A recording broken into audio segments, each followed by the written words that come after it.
Central dogma concept जो हमारा था डीएनए, आरएनए, प्रोटीन, ये एक स्टेप था डीएनए से डीएनए का निर्माण। ये रेप्लिकेशन कहते हैं, ये ट्रांसक्रिप्शन कहते हैं और ये ट्रांसलेशन कहते हैं।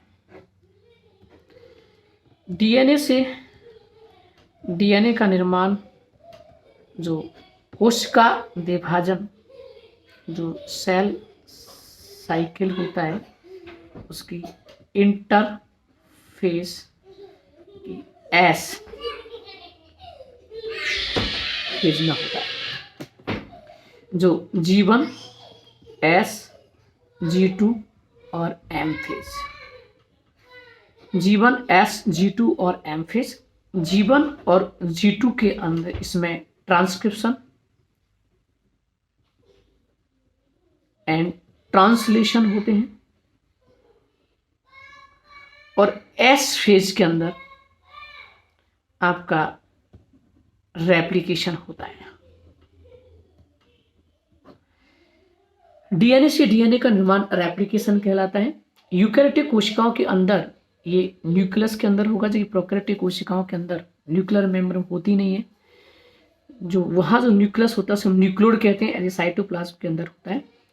और डीएनए से डीएनए का रेप्लिकेशन हम 3 तरीका से हम बात करते हैं। एक होता है कंजर्वेटिव मेथड होता है,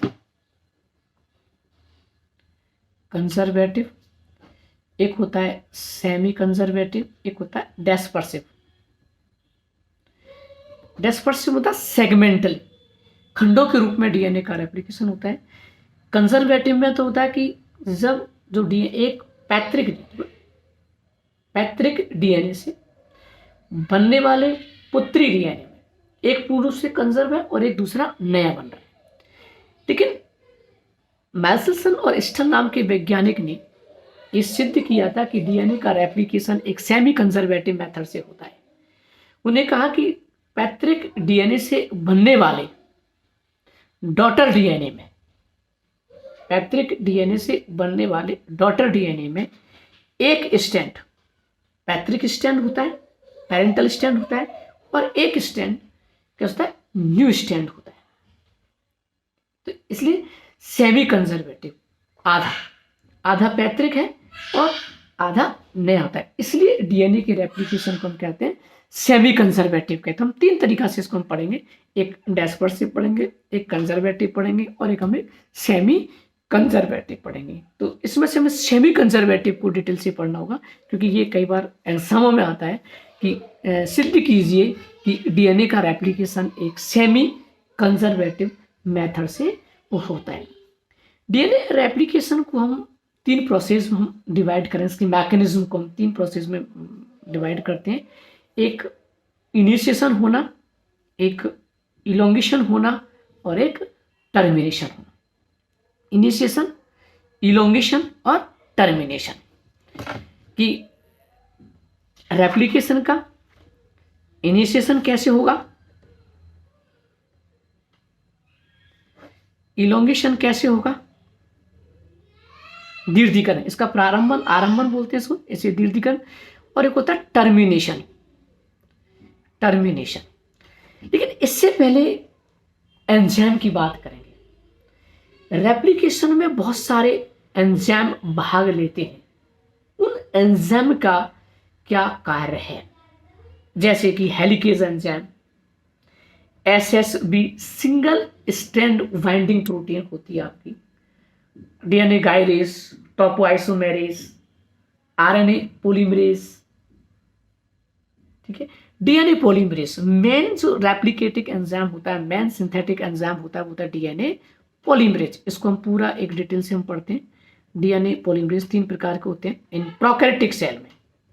इन प्रोकैरियोटिक सेल में डीएनए पॉलीमरेज 3 प्रकार के होते हैं, DNA poly first, second and third. जबकि यूकैरियोटिक कोशिका में डीएनए पॉलीमरेज 5 प्रकार के होते हैं, अल्फा, बीटा, गामा, डेल्टा और एप्सिलॉन। यूकैरियोटिक कोशिका में डीएनए पॉलीमरेज 5 प्रकार के होते हैं, प्रोकैरियोटिक कोशिका में डीएनए पॉलीमरेज 3 प्रकार के होते हैं। मेन जो एंजाइम होता है वो डीएनए पॉलीमरेज होता है सिंथेटिक। इसमें से फर्स्ट, सेकंड और थर्ड, इन तीनों की मैकेनिज्म पढ़नी है कि फर्स्ट का क्या रोल होता है, सेकंड का क्या रोल होता है और थर्ड का क्या रोल होता है। हम आइसोमेरेज लाइगेज के एंजाइम, तो ये जितने भी डीएनए रेप्लिकेशन में जितने भी एंजाइम भाग लेते हैं उन सब एंजाइमों को बारे में, एंजाइम प्लस प्रोटीन, जैसे हमने SSV single strand binding protein, ठीक है। एक रेप्लिकेशन एज एक डबल गुथी हुई रस्सी है, उसको पहले खोलना है, खोलने में उसमें टॉर्सन होते हैं, घुमाव होते हैं, जिससे positive super coiling, negative super coiling कहते हैं, उनको रिलैक्स करते हैं और उन दोनों स्टैंड को हम टेम्पलेट के रूप में यूज करते हैं। उन पैट्रिक टेम्पलेट स्टैंड पर फिर न्यूली स्टैंड का क्या होता है, सिंथेसिस होता है। तो जो डीएनए जो पैट्रिक स्टैंड है वो हाइड्रोजन बॉन्ड के द्वारा बंधे रहते हैं, उन हाइड्रोजन बॉन्ड को हमें तोड़ना है, तोड़ के हमें अलग करना है, फिर उसमें जो रोटेशन है, जो घुमाव है, positive and negative super coiling, उसको रिलैक्स करना है और फिर हम उसमें प्राइमर, एक इनिशिएशन स्टार्ट करना होगा कि रेप्लिकेशन, हमने कहा कि किसी भी चीज़ को स्टार्ट करने के लिए इनिशिएशन, इन प्राइमर की आवश्यकता है इसमें, तो यहाँ रेप्लिकेशन को स्टार्ट करने के लिए प्राइमर की आवश्यकता होती है, इनिशिएशन करना है। चेन इनिशिएशन हो गया, फिर उसका दीर्घीकरण करना है, इलोंगेशन करना है, और जब चेन बड़ी होगी तो उसको हम टर्मिनेशन करना होता है। तो इसके हम 3 मेथड, तो हम सबसे पहले डीएनए रेप्लिकेशन है क्या चीज़। रेप्लिकेशन 3 तरीका से हमने पढ़ा, डिस्पर्सिव, कंजर्वेटिव एवं सेमी कंजर्वेटिव। हमें सेमी कंजर्वेटिव रेप्लिकेशन को प्रूव करना है कि कैसे डीएनए का सेमी कंजर्वेटिव रेप्लिकेशन होता है, मैकेनिज्म, और फिर हम मैकेनिज्म ऑफ रेप्लिकेशन हम उसे 3 भागों में बांटेंगे, इनिशिएशन, इलोंगेशन एंड टर्मिनेशन। अगले वीडियो में हम इस रेप्लिकेशन के बारे में विस्तार से पढ़ेंगे।